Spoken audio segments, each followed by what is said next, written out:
Welcome to this explainer. Okay, let's dive right into something that I guarantee almost every single one of us has experienced at least once, and honestly, probably way more often than we'd like to admit. We're talking about that incredibly relatable and sometimes downright exhausting phenomenon of replaying social interactions. You know the exact feeling I'm talking about, right?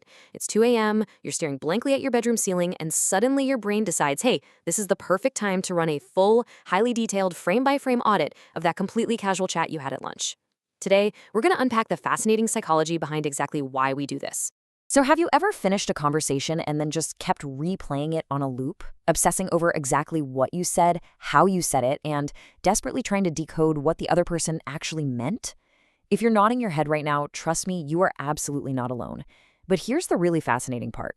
According to psychological research, this mental loop means a whole lot more than you might think. It's not just some quirky little habit, and it's definitely not a personal flaw. As our sources revealed, there's actually a deep, structured psychological process happening right behind the scenes. Part 1. The detective scanning for mistakes. Let's crack the case on our very first major psychological driver.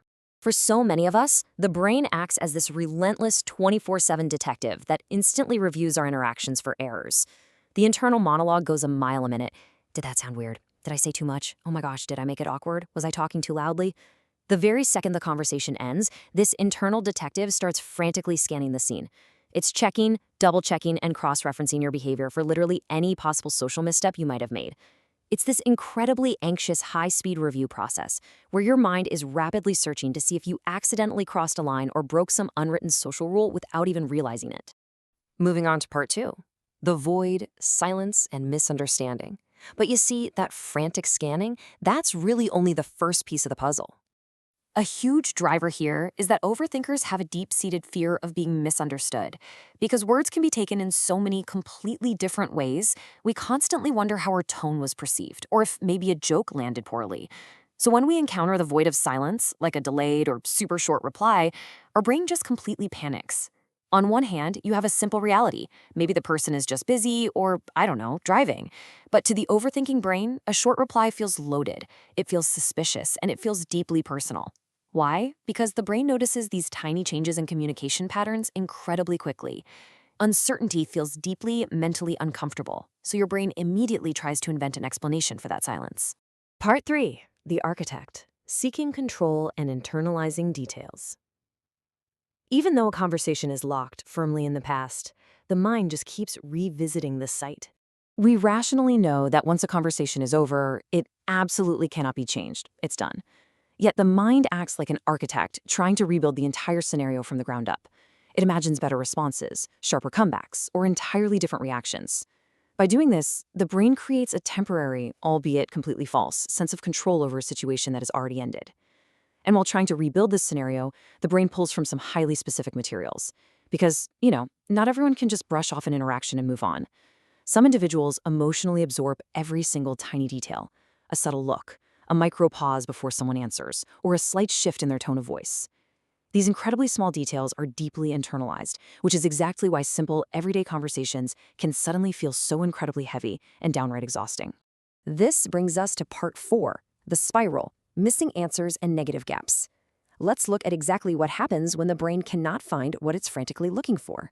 In this context, closure is the mind's relentless search for certainty when a comment or interaction feels unclear. You see, the mind absolutely hates unfinished business. Hates it.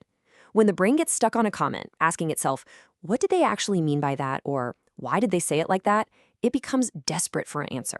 The mind craves social closure. It's kind of like an open tab on your computer that's just draining your battery and dragging down your whole system. And your brain simply will not rest until that tab is closed with a concrete answer. But here is the ultimate trap. Step 1, the details of the interaction are unclear. You don't know why they paused or why they sent a one-word text.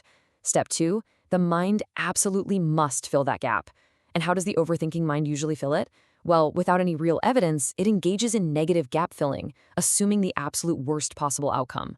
You might automatically assume you were annoying or that you deeply upset someone, and suddenly, just like that, one totally normal chat spirals into a massive, stressful mental breakdown, all because your brain simply couldn't tolerate the unknown.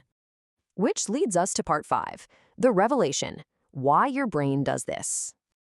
Let's just slow down for a second here. We've talked about the detective work, the intense fear of misunderstanding, the false sense of control, and this completely exhausting mental spiral. It sounds terrible, right? Like there's a massive glitch in our psychological software. But here is the major revelation. Your brain is actually trying to protect you. If you do this replaying and overthinking often, you need to know you aren't broken, and your mind isn't just being needlessly busy to torture you. This exhausting process is actually a highly complex psychological defense mechanism. Your brain is reviewing the past to ensure your social survival in the future. It wants to make sure you belong, that you are safe from social rejection, and that you avoid conflict at all costs. It's a protective shield, even if it feels incredibly heavy to carry around all the time. So the next time you catch yourself staring at the ceiling at 2 a.m., replaying a conversation from 3 hours ago, will you recognize your brain's protective shield? Will you be able to take a step back from the spiral, take a deep breath, and realize your mind is just desperately trying to keep you safe? It's a fascinating paradigm shift, and one that just might bring you a little bit of well-deserved peace the next time your internal detective decides to start working overtime. Thank you so much for joining me for this explainer, and I really hope this helps you understand your own beautiful, complex mind just a little bit better.